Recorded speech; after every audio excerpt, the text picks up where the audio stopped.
राधे राधे सभी को। आशा है कि आप सब लोग ठीक होंगे। बंधुओं, बात करते हैं आने वाले बहुत ही सुंदर उत्सव गणेश उत्सव की। आने वाली 19 तारीख को बहुत ही सुंदर गणेश जी का उत्सव, गणेश जी का प्राकट्य दिवस, गणेश चतुर्थी है और 10 दिन तक ये उत्सव चलता है। इस उत्सव में क्या क्या हमें करना है, क्या क्या नहीं करना है, इन बातों पर हम अभी विशेष चर्चा करने वाले हैं। सो ध्यान से सुनिएगा, पूरी वीडियो में बने रहिएगा और पूरी वीडियो को ध्यान से सुनने के बाद आपको समझ आएगा कि 10 दिन तक चलने वाले इस गणेश उत्सव में हमको क्या करना है और क्या नहीं करना है। जैसा कि सबसे पहले बात आती है कि किस दिन हम गणेश जी लेकर के आएँ। वैसे तो चतुर्थी के दिन भी हम गणेश जी ला सकते हैं, जो अभी 19 सितंबर को है, लेकिन कुछ तैयारियां भी करनी होती हैं, उससे पूर्व की भी कुछ तैयारियां होती हैं। इसलिए हम एक दिन पहले तृतीया को भी गणेश जी की प्रतिमा ला सकते हैं, जो 18 सितंबर को है। और गणेश जी की प्रतिमा घर में आए उसके उपरांत और उससे पहले क्या क्या हमें करना है, ध्यान से सुनिएगा। घर की बहुत अच्छी सजावट, गणेश जी के लिए एक सुंदर दरबार, गणेश जी के लिए एक सुंदर मंदिर हम निर्माण करें। उसमें सुंदर बंदरवार बनाएं, सुंदर लटकन बनाएं, सुंदर लाइटिंग करें, सुंदर भगवान का सिंहासन बनाएं और अपनी एक सुंदर सी प्रतिमा हम गणेश जी की लेकर के आएं। उनको यथावत एक ब्राह्मण के द्वारा पूजन कराएं, विधिवत उनकी पूजा करा करके गणेश पूजन इत्यादि, आरतिक पुष्पांजलि इत्यादि सभी कार्य कराएं। गणेश जी की प्रतिमा और पंचामृत गंगा जल के द्वारा अभिषेक गणेश जी का करा करके विशेष कर ध्यान रखिए, भगवान को भोग में बूंदी के लड्डू बहुत प्रिय हैं, मोदक भी प्रिय हैं और फलों में भगवान को केला बहुत प्रिय है और भोजन और फल के उपरांत भगवान को पान का भोग आपको जरूर लगाना है। पान भी भगवान को अति प्रिय है और पान का भोग लगाने से भगवान सभी मनोकामनाएं पूर्ण करते हैं, ऐसा भी है।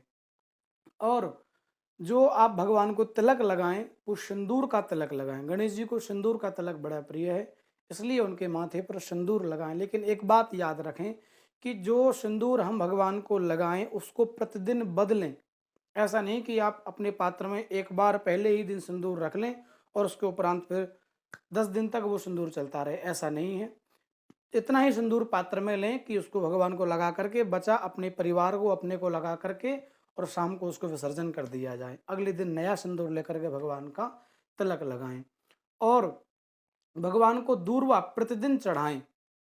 जो दूर्वा होती है, जिसको हम हरी घास बोलते हैं, उसके ऊपर के 5 तन के 5 तने ही हम भगवान को, गणेश जी को प्रतिदिन अर्पण करें। ज़्यादा से ज़्यादा हम भगवान को दूर्वा अर्पण करें। भगवान को दूब भी बहुत प्रिय है।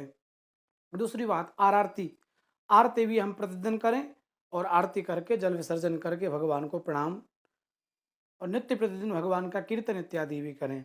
10 दिन तक ये उत्सव चलता है, जो 19 तारीख से प्रारंभ होगा। और जो गणेश प्रतिमा की प्रतिष्ठा का जो समय है, दोपहर 11 बजे से लेकर के और 12:30 बजे तक का मुहूर्त विशेष है। बाकी आप अपनी समय अनुसार भी, अपनी व्यवस्थाओं के अनुसार, घर की व्यवस्था के अनुसार भी भगवान की पूजा कर सकते हैं। अब बात आती है कि क्या 10 दिन के ही हम गणेश जी घर में लेकर के आए? ऐसा कदापि नहीं है। जिनको जितना समय है, गणेश चतुर्थी से लेकर के अनंत चतुर्दशी तक आप इसके बीच में 2 दिन के लिए, 5 दिन के लिए या फिर 10 दिन के लिए या फिर 1 दिन के लिए भी गणेश जी अपने घर पे ला सकते हैं, ऐसा भी है। और जितना जिससे बने उतनी सेवा इत्यादि करें। गणेश जी की पूजा करने से लाभ क्या होता है? सबसे पहली ये भी बहुत समझने वाली बात है। बंधु, गणेश जी विघ्नों के हरता हैं। जिनके घरों में ज़्यादातर विघ्न बाधाएं, ज़्यादातर बीमारी हारी चलती रहती है और जिनके घरों में लड़ाई झगड़े, लगभग आपस में मनमुटाव चलते रहते हैं, ऐसे लोग अपने घर में गणेश जी जरूर लेकर के आएँ। दूसरी बात, जो पढ़ने वाले बच्चे हैं, जिनको अभी पढ़ाई करनी है या फिर पढ़ाई कर रहे हैं और जिनको अभी एग्जाम पास करने हैं, ऐसे बच्चे 10 दिन तक गणेश जी की उपासना जरूर करें, क्योंकि गणेश जी बुद्धि और विद्या के भी दाता हैं। जो गणेश जी की उपासना करते हैं उनको बुद्धि और विद्या जरूर प्राप्त होती है। विघ्नों के हरने वाले हैं, बुद्धि प्रदान करने वाले हैं, विद्या प्रदान करने वाले हैं, हमारी सभी संकटों को हरण करने वाले हैं। इसलिए आप सब, जिनके भी घर में परेशानी है वो तो जरूर करें और जिनके घर में परेशानी नहीं है वो भी अगर करें तो उनके घर में भी सुख शांति का वातावरण बना रहता है। गणेश जी की प्रतिमा जरूर लाएं। लेकिन एक बात हमेशा ध्यान रखना, जो हम गणेश जी की प्रतिमा का विसर्जन करते हैं, इसमें हम बहुत बड़ी भूल कर बैठते हैं। बहुत बार देखा जाता है कि गणेश जी की प्रतिमा हमने 10 दिन तक अपने घर में रखी, बहुत सुंदर उनका पूजन इत्यादि आरती वगैरह सब किया, और जब विसर्जन करने गए तो ऐसी जगह हम उन प्रतिमा को विसर्जन करके आए जहां उनकी दयनीय स्थिति होती है। किसी गंदे नाले में, किसी गंदे नाले के किनारे पर, किसी नदी पर भी गए तो कहीं ऐसे ही हम उनको विसर्जन करके आ गए जहां वो प्रतिमा सुरक्षित नहीं होती है। उस प्रतिमा के साथ व्यवहार अच्छा नहीं होता है।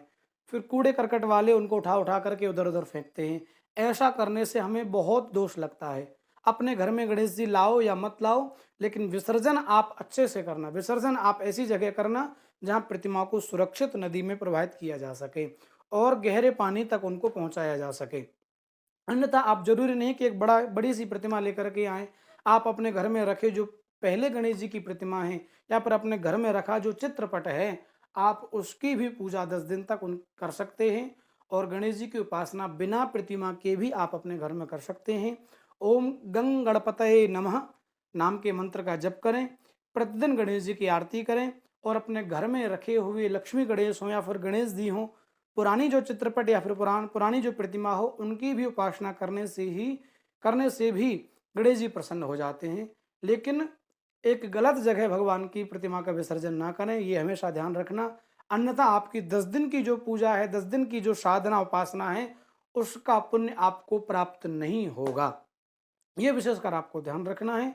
और जब गणेश जी आप लाएं तो अपने घर के मुख्य दरवाजे पर पंच पल्लवों से, जो आम के पत्ते हैं, अशोक के पत्ते हैं, पीपल के पत्ते हैं, ऐसे पत्तों से बंदरवार बनाएं।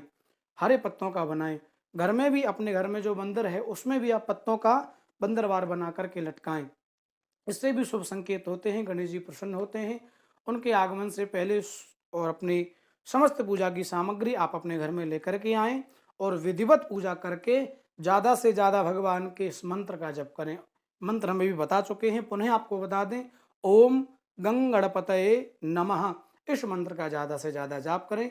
अधिक जानकारी के लिए आप दिए हुए इस नंबर पर संपर्क करके जानकारी प्राप्त कर सकते हैं। किसी भी प्रकार की आप जानकारी प्राप्त करना चाहते हैं तो इस नंबर पर व्हाट्सएप मैसेज करके या फिर कॉल करके भी आप जानकारी प्राप्त कर सकते हैं। धन्यवाद। जय जय श्री राधे।